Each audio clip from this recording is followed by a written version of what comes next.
అత్యంత ప్రీతి కలిగినటువంటి వాడు. ఆ ధర్మమునందు అనురక్తి కలగాలి మనిషి జన్మలో. ఎందుకనంటే కోటాను కోట్ల జన్మల ఎత్తిన తరువాత నరజన్మ వస్తుంది.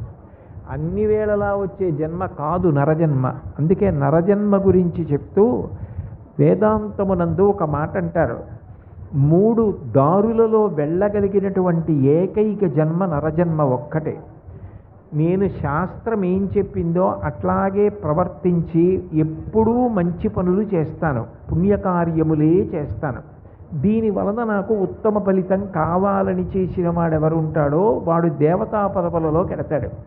అంటే వాడికి పుణ్యానికి ఫలితం కావాలని అడిగాడు కాబట్టి ఆయన దేవతా పదవులలో కూర్చుంటాడు. ఎప్పుడూ వాళ్ళు త్రిదశలు 30 సంవత్సరాల వయస్సులోనే ఉంటారు కాబట్టి భోగం అనుభవిస్తూ ఉంటాడు.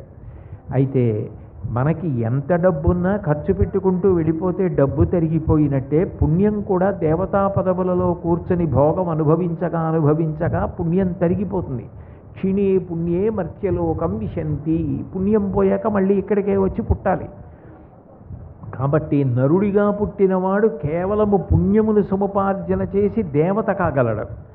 నాకు శాస్త్రం అక్కర్లేదు, గురువు అక్కర్లేదు, నా ఇష్టం వచ్చినట్టు నేను ప్రవర్తిస్తాను, కేవలం నా మనసుకి శరీరానికి ఏది సంతోషంగా ఉంటుందో అది మాత్రమే చేస్తానని భోగం అనుభవించినటువంటి వాడు పాప ఫలితంగా మళ్ళీ తిరియక్కుగా, అంటే భూమికి అడ్డంగా వెన్నుపాము ఉండి అడ్డంగా వెన్నుపాము పెరిగేటటువంటి జంతువుగా కోట్ల జన్మలు పుడతాడు.